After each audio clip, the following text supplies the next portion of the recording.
This is the ElectraMeccanica Solo. It was supposed to be the cheapest electric vehicle in America, but then it got canceled. We got our hands on one of the last remaining examples on the road, and we're gonna see why they built it in the first place, what it's like to drive, and why owners think there's a conspiracy to keep them off the road. Warning, Solo is not as safe as a car. There's a giant bus. Oh, he does not see me. I gotta punch it. Oh, God. Welcome to Donut. Wow. Dude, it's so much smaller than I thought. That's what she said. This is tiny. It's like almost as wide as a normal car, but like not quite. So first things first, what the heck is this car? Well, the Solo technically isn't a car at all. Legally, it's a motorized tricycle. In 2021, the Solo had an MSRP of $18,500, making it one of the most affordable new cars or motorized tricycles you could buy. And it was a lot cheaper than any other electric car on the road. It looks like it kind of like gives me like last gen Civic vibe in the front with these headlights. I wonder if that's what they were going for. Dude, this is crazy. And then the back kind of looks like what was that Chevy? The first thing you'll notice about the EM Solo is that it's small. This little baby boy is only 10 feet long and weighs 1,700 pounds, or about 7.5 me's. The front two wheels have a track width of just 57.5 inches, and there's a single belt-driven wheel in the rear. Because it's not a car and more of a motorcycle, there's a few weird things about this thing, like the kind of ugly center headlight. You don't need a front license plate, and technically, you could tint all the windows as dark as you wanted. But honestly, that seems like more trouble than it's worth. Explaining the nuances of motorized tricycle law to a cop might get annoying after a while. Also, since it's a motorcycle, it hasn't been crash tested. Knocking on the different body panels, you'll hear that the roof sounds a little different. That's because it's made of Kevlar, and then there's an aluminum composite lower crash structure, roll structure. Apparently this thing is really safe, although it has not been crash tested by the IIHS. Nobody's died in one yet. So what's the point of this thing? The vehicle was pitched by ElectraMeccanica CEO Jerry Kroll as the, quote, Volkswagen Beetle of the 21st century that would reduce traffic, cut down on pollution, and get people around the city for cheap. Kroll talked a big game and even claimed that the car would be as, quote, ubiquitous as the iPhone and, quote, the best experience that you could have that isn't He said that. Car guys are great. What an insane thing to say. Yeah, it's like, it's a commuter car. So the ElectraMeccanica logo is called the Prancing Bull, little mix of some other Italian supercars into one logo. That's pretty funny. All right, in case you were wondering about storage, there we go. Little clamshell opening on the back here, the trunk, as you will. You could definitely do a grocery run with this. Wait a minute, there's no... It's a fake mirror. Yeah, it's a fake rear window. I was like looking for the glass and there's nothing in here. Full-size doors. It's weird that it has two doors, you know? You'd expect one door. The doors on both sides is kind of like a weird decision. I would expect it to be only, honestly, on the passenger side maybe, so like when you get out of your car, you're never like walking into traffic. Read the mirror up above. Oh, warning, Solo is not as safe as a car. It says it has no anti-lock brakes. Nice, very analog. It's got no traction control or stability. Dude, this is what everybody who drives a Miata wants, you know? I want to guess that these air vents, I think these are Mustang, because my car has similar ones to these. These might be like a lower trim Mustang air vent. All right, I think we're ready to drive this thing. I'm excited. And if you're curious about this mysterious ElectraMeccanica company, it's an offshoot of Intermeccanica, a tuning company that was founded in Turin, Italy, all the way back in 1959. The company built race cars, then eventually focused on Porsche 356 replicas. The company then moved to Canada in 1981, and in 2012, they hired the aforementioned Jerry Kroll to begin work on an entirely different venture than Intermeccanica had ever done before, an electric car. And so ElectraMeccanica was born. The company was formally established in 2015 and went public 3 years later in 2018, before the Solo had even been produced. That's a little strange, but maybe the company was doing other work before the car, motorized tricycle launched. It's not a car, almost caught me lacking. The Solo finally launched in 2021 and reviews were decent. The interior wasn't great and the ride was a little harsh, but for 18 grand, that could be forgiven. You know what you're getting into. Looks like something they drive around in Zootopia. I'm gonna turn this thing around, see how easy it is. The owner says it's got a very tight turning radius. Oh, it's got some pickup. Dude, not many cars can do this. Turn around right here. Nolan, you look cute in that thing. Thanks, Max. All right, see you later. Going onto the street, don't kill me, anybody. It's got some get up. Steering is very light. It's got electric power steering, I believe. A lot of road noise in here, you can probably hear. Probably not a lot of sound dampening material in here. Visibility is really good. A-pillars aren't too thick. I feel like I can see all around me. There's a Kia Soul behind me, and it's enormous. Because the tires are so small on here, I actually do have to look out for potholes. Makes driving down the highway a little bit more of an active drive, but I don't know, that might be kind of fun too. Yeah, being electric, this thing has really great torque off the line, just like any other electric vehicle. This thing's so small that 40 feels fast. Every time you press the gas, you kind of feel the rear of the car lurch upwards, spooling up power. Top speed is about 80 miles an hour, although the owner says he got it up to 83 when it gave him a speed warning, told him to slow down. So we'll try to see if we can beat that. Okay, getting onto the freeway. Definitely not scared. Here we go, onto the freeway on-ramp. 405 south in the ElectraMeccanica Solo. Will this be the end of me? I really hope not. Foot to the floor, that's 20. That's so slow, what the heck? We are getting off the on-ramp and onto the freeway proper, and there's a giant bus. Ah! No, oh, he does not see me, I gotta punch it. Foot to the floor, 70, 73, 75, 76, 80, slow down. Okay, slowing down.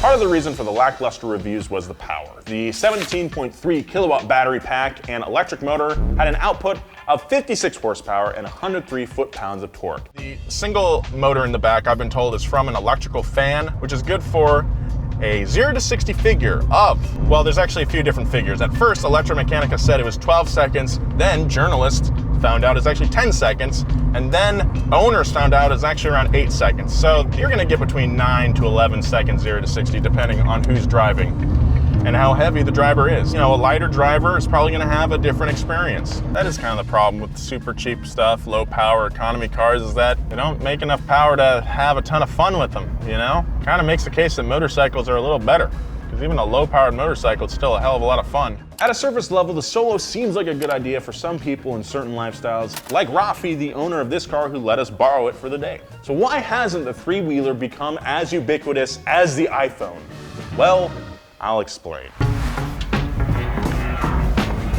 It doesn't want to do it. I lifted the front wheel a little bit.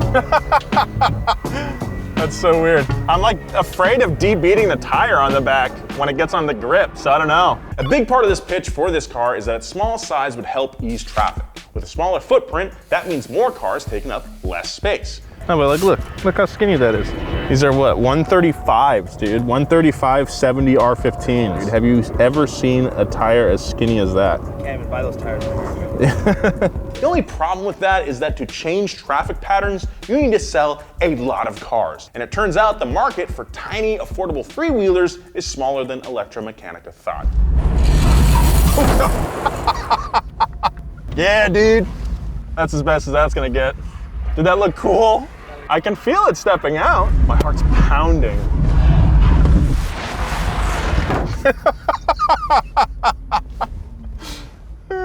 Let's get out of here, the cops are coming. They managed to sell less than 500 Solos, and there's gonna be a lot less than that in coming years, thanks to a very alarming issue.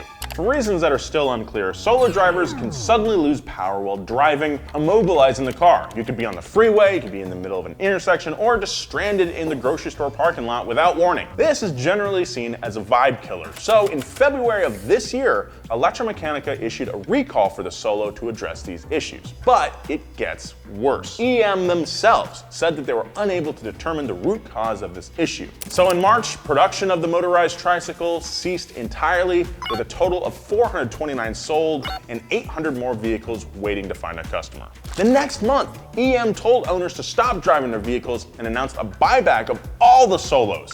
As in, they're attempting to buy back every single Solo from customers who purchased them just months prior. The buyback is technically optional, but if an owner decides not to sell their car back, EM will not honor the warranty, no parts will be available, and no product support of any kind will be offered. Understandably, some Solo owners aren't too happy about this. And that's where the conspiracies start. Some owners think that the big automakers are conspiring against ElectraMeccanica to keep them off the road by engineering the car to lose power, even though they didn't build the car. Some people in the Solo owners Facebook group speculate that EM is actually buying back the cars so they can sell them in China for more money. I'm not too sold on that one either, because in my opinion, it just sounds like it'd be easier to build a few more cars than sell them over there. And also, Chinese automakers are starting to make some pretty competent stuff for around the same price. I don't think EM would have a very good shot over there. The most likely reason for the buyback is that it's just cheaper than a class action lawsuit, because they truly have no idea how to fix it. At the end of the day, the owners who took a risk on a new idea, like the Solo, are the ones who are losing out. While most of them will sell theirs back, dedicated owners like Rafi will do whatever they can to keep their Solo on the road because they believe in the concept. And that's what's most interesting to me about the EM Solo. It's an 85% good idea. Where is it? I know I put it in here. Looking for this? Forget that bulky mess and check out today's sponsor, Exter. Are you a talking wallet? I'm the Exter wallet, the smartest wallet you'll ever own. Smart? How could a wallet be smart? I've got the capacity to hold over 12 cards, pal. Give you instant access with one click, RFID protect you from data thieves, help track down your lost phone or wallet across the globe, and even make you a cup of coffee. You can't make me a cup of coffee. Okay, I can't make coffee, but I can make your life easier. Tell them. Visit shop.exter.com/donutmedia and check out their big Father's Day sale. You can get up to 40% off by using discount code DONUTMedia. Just click the link below. All right, you know what? I actually like that quite a bit. It's sad that I liked it because it makes me wish that this product didn't die the way it did. It's addressing problems that are real. Traffic in most cities sucks. Gas is too expensive. Cars are too expensive, and most people have too much car than they need in their day-to-day. But it also ignores, seemingly deliberately, the reality that people use their cars for different things depending on what day it is. For this car to make the most sense, it would have to be your only car, and since it only has one seat, that's not tenable for a lot of people. Yes, it's a bit of a waste that I don't use all 4 seats on my commute, but I've also moved with my car. I've slept in my car. I've taken road trips in my car and done a bunch of autocross in that same car. And like most people who live in the city, I don't have a second parking space for another car like the Solo. I wish the Solo was successful. The world would probably be a better place for it. But honestly, it seems like a naive idea that got out of hand. An almost good idea. So as long as the owners out there are able to figure out the weird problems that these cars have and keep them on the road for that much longer, I think that's really, really cool. And I can't wait to see this thing in Blade Runner 3. Thank you so much for watching this video. Make sure you like and subscribe down below. Big thank you to Rafi for letting us borrow his awesome, quirky little daily driver.